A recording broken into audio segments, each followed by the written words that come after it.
And I want to read you Luke 2:12-14.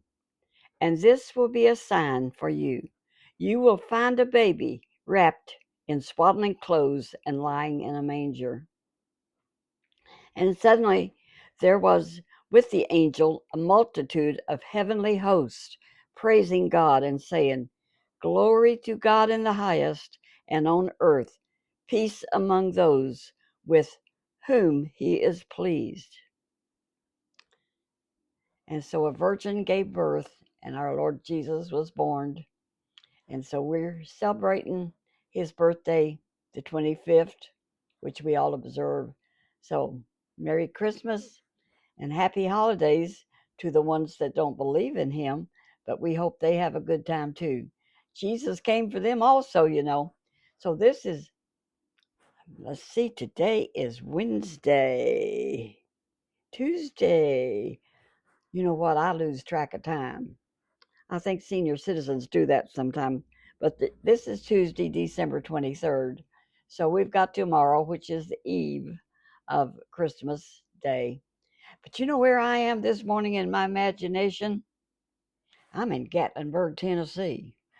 I've been there a lot of times, used to, when Buddy and I, number one husband, were married. And after the kids got grown, we got us, and they were out of the house. And then when we had some really good years, because he got him a job at GE, no more bakery, and working all the time, you know, crazy hours. And we would jump in the car and we would head for Gatlinburg. And then we bought us a motorhome. Now, talk about fun. We had a place to sleep and we didn't have to stay in a motel. And at that time when we was going there, you could park your car right on the street and right in downtown Gatlinburg. And that's where we'd park our motorhome and just make ourselves at home and run up and down them streets. So one year, my sister and her husband, they took their motorhome and we went to Gatlinburg. This that you see in the background is Klingsman's Dome. Klingman's Dome. And they renamed it a new name. Whoops, I dropped my phone again. They renamed it to a name called KUWOHI. KUWOHI. I don't know why. I didn't research why they did that. It must be an Indian name after the Cherokees. There was a lot of Cherokee Indians that hid out down in the Smoky Mountains and did not go on that trip where they took everybody out west and put them on reservations. And they're still there. And they have a casino down there not far from. You go on across the mountain and over to Cherokee, and there's a casino over there and the shops, and we always went over the mountain. We went down one year and there's they was holding bluegrass festivals down there when I married to James. But did you ever walk up to Klingman's Dome? I did. So when we parked and we went on up the road to get to where you could park for and walk up to Klingman's Dome, did you know walking up there, up that path is, and they have a thing you can go. It's the highest peak in Tennessee. It's 6,643 foot. I wrote it down because some things I have to write down. And going up is a half a mile. Coming down is a half a mile. Honey, that's a big walk. But I was a lot younger. So we decided we're going to go up there, and you can see 100 miles from up there if the weather's just right. And we was looking forward to that. So we went on up there, and it is a big hike. And I was younger. I wouldn't do that for anything now. I'm not ever doing it again. I'm not going to Gatlinburg for one thing. I'm happy at home, and I'm having a good time. I was reading about, I went on the, changing the subject. I will announce that. I went on the internet and they see I'm getting a lot of new subscribers. And there is a thing called Gemini or something like that. I don't know. And it takes over who gets picked to see on YouTube. And there is so much AI and bots, whatever that is, on the internet that they want to make sure that you are an authentic person, a real person. Heavens to Murgatroyd. They can't tell the difference. So they got to make sure. And So they're going through with that new Gemini thing, whatever it is. And if you're just a bot, honey, you're in bad luck. Well, I don't believe in luck. I only believe in the Lord and in faith, believing. So that's why my numbers are going up, I guess. Because could you be more authentic than a 92-year-old woman telling you almost everything she knows except her love life? I might tell that sometimes. Not hardly. Too much information. But that's Klingman's Dome. You know how I jump around on subjects. Nope. When I look at myself here, I see my grandma Edens, my mom's mother. She used to have those same gestures like I do at times, the way she rolled her eyes. I roll my eyes sometimes just like grandma. She was a wonderful woman, had 12 kids, a whole bunch of boys, a whole bunch of girls. I still have one aunt that is 4 years younger than me, my mom's younger sister. Isn't that fantastic? And I have a lot of first cousins, but they're strewn all over the country. So this is Klingman's Dome. And so we parked our campers. They had a parking place, and we decided to walk up. Honey, that's a half a mile up there. And I was a lot younger. And so I was probably panting and breathing hard time I got there. But as we was going up, we noticed it was a little cloudy. And hmm. So we just kept on keeping on, and we went on up. Heavens, it was tough. It was tough. I remember how tough it was. I never wanted to do that again, and I retired from it. I retired from a lot of things. So we went on up there, and finally we made it. And we looked around, and guess what we saw? Nothing, nothing, nothing. Clouds everywhere. We couldn't see 100 miles. We couldn't see 25 foot, hardly. That was so disappointing after walking all that way. I couldn't see 100 miles. I can remember the disappointment to this very day. But I told the people I was with, my sister and number one husband, I'm not doing this again.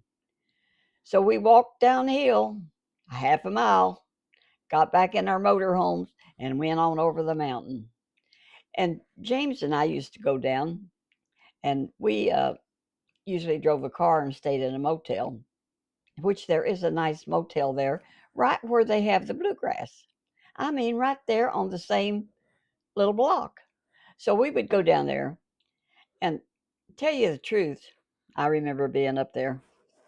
When James and I would go down to Bluegrass, which they had Bluegrass Festival, and we could walk right over to the Bluegrass Festival right from. But the last year we went, I was getting tired of sitting in. You sit in these chairs for hours. So I would stay home in the motel room and watch TV or read a book, and he would just go over to the Bluegrass. I saved him a ticket because you know what? Even then, it was running $40 to get in to the Bluegrass show. Everything went up. I mean, the prices went sky high to watch Bluegrass. I just soon watch it on YouTube. You're up closer and you can hear everything. And those that film it, you can see them up close.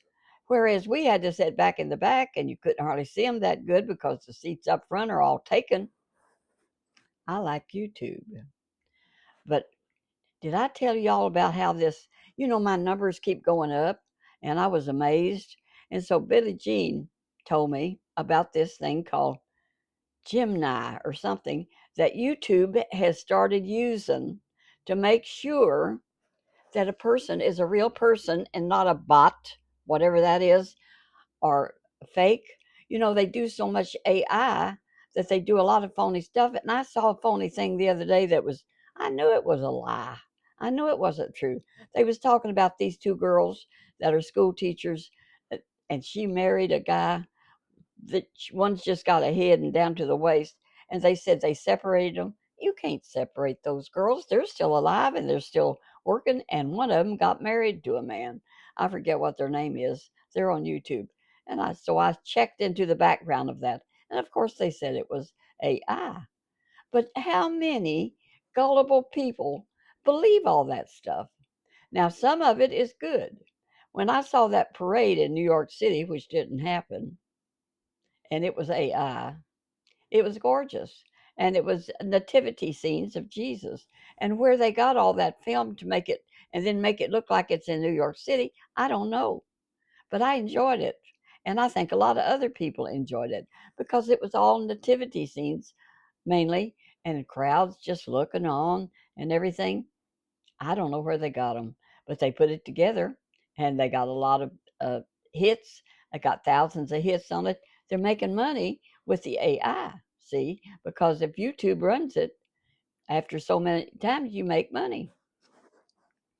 I don't make that much money, but I make a little money and I'm glad of it, because it helps me do some things I probably wouldn't do otherwise, which is always fun for a girl. Anyway, James, it's Friday. No, it's not. It's Wednesday. And Christmas not here yet. So he went ahead and he's working today.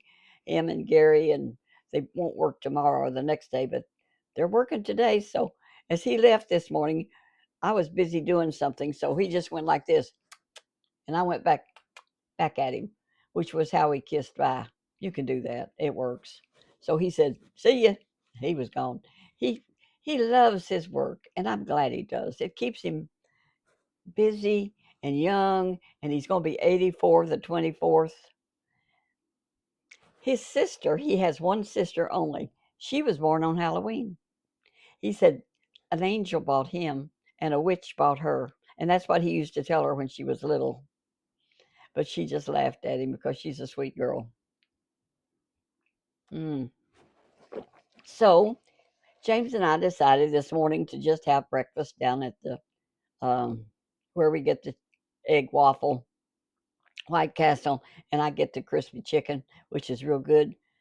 And so we got that, and he gets an orange juice with it. And we just share the orange juice because I don't like orange juice too well. And so I take a sip of it now and then. So anyway, he said, "Well, let's go down by the wishing well." So we went down by the wishing well thrift store. It was open, and we kidded around with those girls down there. And James didn't buy anything. Miracle of miracles. He always finds something every time he goes down there to buy something, but didn't find anything. And so we started going home, and I said, "Honey, did we get our coffee? Where's my coffee?" He said, "We forgot it. We got to doing so much other stuff that he said, "You want to go get it?" So I said, "Yes." So we went on, we had to swing back around to McDonald's, which we did, and got our coffee. So now I got my coffee, and later on I'll put me some whipped cream on top of it, and it'll be real good. So anyhow, if that whatever that is that YouTube has done, I am a cynic. But how that is so strange what they're doing on YouTube. Somebody says they'll fix it, and so that they identify earlier that they are artificial intelligence and that that's not a real person. But and they say that people can steal and pretend they're Grandma Lois and stuff like that. Well, I don't think anybody's done that yet, and I don't know if they would be successful at it, really. But I know it happened to Jared King back a year or so ago that they tried to steal his show and was claiming they were Jared King and they had a lot of his clips and stuff. That must have been when AI was coming in and he had to put a stop to it. I remember that. Now, Jared King TV, he tells Appalachian stories and they're so good. And the Appalachian storyteller, too, is real good. James and I like them. And I was watching Jared 2 years ago before I started my YouTube channel. And then when he saw me and shouted me out, I got a lot of subscribers because Jared said he just felt like he should tell people about me. And so ever since then, it's helped me a lot. And then another guy, Cole Catino, a young genius, saw me and put me all over TikTok, and I didn't even have TikTok on my iPad or my phone. And now I got like 57,000 subscribers on TikTok, and I got 60. I went to 70,000 again, 70,029. Whoa! But 70,000 people aren't watching. If they did, I'd be very, very rich. not happening. But I have my faithful ones, and I love you. And we're so happy that Pam received a miracle from God. She was real sick, and now uh, Kentucky Life with Debbie told the story because Pam sent her a email, and I got to get me an email address on this YouTube thing. I don't know how to do it. I'll try to figure it out. Maybe somebody will help me. But anyway, I don't get to see Andy anymore. He moved across the river way over there, an hour from here. So maybe he will walk me through it on the phone or something. I don't know. Maybe my daughter can do it. I don't know who can help me. Maybe Debbie can help me. But anyhow, tells how she was took to the emergency room. Pam was, and they she was seriously ill, and in the emergency room, and they sent her to a bigger hospital uh, by ambulance, and her husband followed in the car, and then she got there, and she said by the time she got there, she was feeling so much better that she was able to walk into the hospital. So she went in and she was examined and everything, and she had known the doctor because she had been there before sometime or other. He said, well, whatever it was has resolved itself. But I tell you what, as soon as I found out that night that she was in the emergency room, I was in bed, and she had sent me a little comment that she had to be moved to another. And as I was laying there praying for her, I thought, look, get up, woman, and call on your prayer partners. So I got up, and it ran the next morning, I think, because I didn't get it downloaded like I should. I was half asleep. And people, God answered prayer for our friend Pam, and He's doing that. And He has healed me many times. And I feel like He's really touched me since I had that bad round because now I can walk without the walker. I'm, I only walked 15 minutes this morning though because I have a trick knee that gets kind of tricky at times.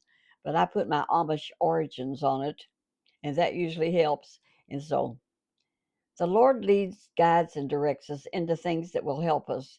And I am so thankful for the prayer warriors out there that when we call on them, honey, they don't wait around.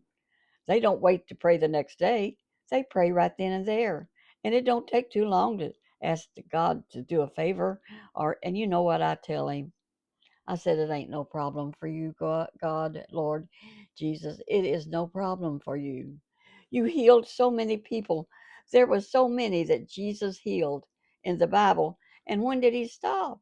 When did he stop healing? He never stopped. He was healing all the time he was in his ministry. And he's still doing it. He's still doing it, children. James and I watched a movie last night about a girl that visited heaven that was healed when it was on Netflix, and it's only going to be running till the 30th of this month, and it was really worth watching. An angel or something. It's about a little girl that was so sick and there was no cure for what she had. So you might want to check that out. My daughter told me about it, and we do have Netflix, and so we watched it last night. And James said, "What an amazing movie!" And it's a true story. It's not made up. Of course, they did do the best they can to make it interesting, and it was very interesting. I'm sorry I don't remember the name of it. My memory is not the greatest at times, and I think I'm going to have to see about getting a eye lift. Dorothy DeShane told me she had it done. There went my there it goes, and that don't matter because I'm about done anyway, and you can still see me. And I wish I could see y'all. Now you know I look at my subscriptions sometimes. You on your iPhone, you can look and see the names, and I looked and I saw the one that said Danny Landreth. Now Danny Landreth is my nephew by marriage, and he's a pastor of a church in Salem, Indiana, and he signed up for my YouTube. Bless his heart. He's a good man. He recently lost his wife, who was my niece, Marlene, and that funeral was very upsetting because she wasn't that old. And God called her home, and it was a beautiful funeral they had for her. And I went to it. The food was wonderful that the church had afterwards. I tell you what, That's nice when a church will pitch in and have a dinner after the funeral. And that's an old tradition that a lot of churches still do. And I remember a year or so ago, we had a relative that passed away over in Kentucky, and she was a Baptist.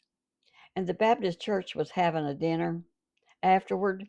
And now we're not familiar with those outlying roads in Louisville, Kentucky. So we just told everybody we'd meet them at the church. You probably heard this story, but it's a good one. And so we was on the right road. We knew that. And then we came to a Baptist church that had cars all around it. And I said, honey, that's it. Let's I said, I don't remember exactly the name, but it's a Baptist church. It says Baptist church right in the front. So we went to the door and we could smell food. So we just went right on in. And sure enough, it was a dinner for a funeral. And so we went in and we said, is this dinner for the funeral? And they said, yes, it is. Have a seat. Get whatever you want to eat. We've already prayed. So we just took a plate and got our food and sat down. And finally, I asked somebody, I said, honey, we don't know not any of these people. I said, I don't recognize. Do you know any of them? I said, the people that was at the funeral are not here. I said, are you sure we got the right church? Is there another funeral dinner here on this road? He said, I don't know. But so we asked him the name, and the name was similar to our person that had passed away. They said, yeah, that's right. It wasn't, but it was good food. And James and I went ahead and thanked them and said it was wonderful. But sorry, we was at the wrong church. That the church we was. They said, well, that's on down the road. On down the road. Well, we went down and said hello to everybody, but we had already ate. That really happened. Talk about a cynic. We was lost. We had a good dinner, and it was a funeral dinner. That's a good thing to do. So I'm going to shut up. It's been fun. I gotta go. I gotta go take a nap. I tell you what, some mornings, well, when you're 92, you can take a nap most any time. But I studied about it the other day. I thought of some more things I might want to talk about. But anyway, people that are senior citizens, if they'll just take a 20-minute nap, and that's about what I take, and you can just take it and you feel refreshed, and it won't harm your sleep at night. And I guarantee you, it don't harm my sleep at night. I sleep like a baby. I sleep good. Well, anyway, as I went to bed last night, James and I got into a discussion. There went looked like my grandma again, rolling her eyes. So I can see myself with this iPad. So I said, honey, I cannot understand why he had cataract surgery and two lenses put in when he was in his 50s. In his 50s, about 55, both eyes. And yet he goes to this doctor, optometrist, and they recommend him to come every 6 months and have his eyes checked. Well, if you had new lenses put in, and then the last time he went, they said, yes, your eyes changed just a little. Now, how in the world, I asked him, could your eyes change when you got lenses put in that don't grow? They stay the same? I said, you know what, honey? They money hungry. They want you to come in there every 6 months and get your money. That's my opinion. You can have a free opinion, can't you? Well, they're the ones that want him in there. So I thought, well, they must be really good a couple of years ago. And so I went to him to get a new, because I really did need a new prescription. And they messed up so bad on me. They forgot my astigmatism. And here I get two pairs made at the Walmart and can't see out of either one of them. So I go back down there finally and say, I'm using my old glasses. I can't use these that y'all recommended for me. And the man he said, well, how are you seeing? I said, my old glasses. He said, hand them here. So I handed them to him. He looked at them. He said, oh, he looked at my prescription they gave me. He said, they didn't find your astigmatism. Now that's how good they examined me. I told James, I said, I'm never going back to them again. They're money hungry.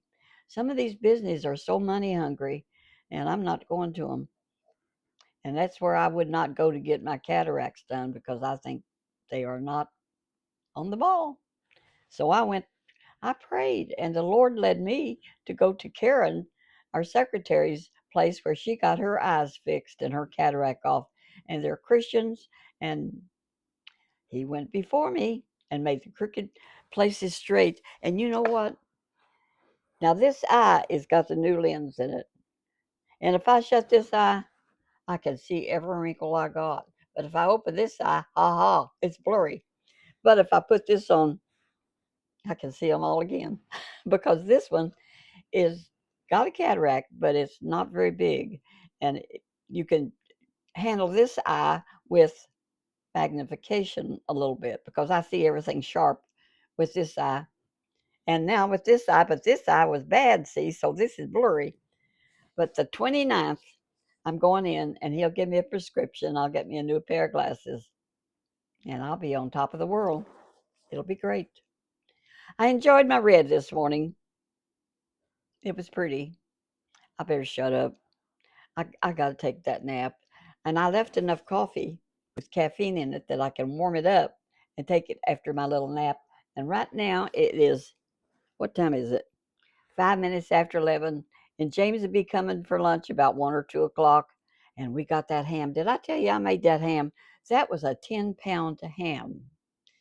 See, here I go, chit, chit, chit, chattering on. But because I think of other things that I want to share with y'all. And if you watch to the end, fine. If you don't, fine. It don't matter because I'm having a good time. So I cooked that big old ham and I put it in the oven, my oven right there. And it cooked. I showed you a picture of it yesterday. And I did it just according to, and so it was so big that when I took it out and let it cool down after I put the brown sugar stuff on it, and I cut it in, I put it in packages, some of it, and I sent to the people in front, people over the side, and the people in front of that house, to his niece, to the rental people next door, and the rental people in front. And then I kept enough for us. And it is delicious. I made James a sandwich on dark rye. He said, that is so good. And we've got enough to have plenty for Christmas. And I don't care if we make sandwiches or what we do, but it is good. I've made a sandwich on a biscuit. I had a biscuit, them you get at the Walmart and cook, and it was delicious. I might have that for lunch again today because we got plenty. You wouldn't have, it was like feeding the loaves and the fishes like Jesus did when he just had so much. And I said, James, I got so much, I don't hardly know what to do with it, but it's going next door and in front. And so that was enough for four families. And what I sent up front, there's about 4 people live there, and I gave them more. And then there's only 2 over next door, and I sent them the right amount. And then there was Tammy by herself, and I sent her the right amount. And I kept her. It it just kept being enough. It's amazing what the Lord does, isn't it? Well, y'all walk that path now where Jesus would be pleased with you. And I'll be checking with you later. Bye bye. Love you.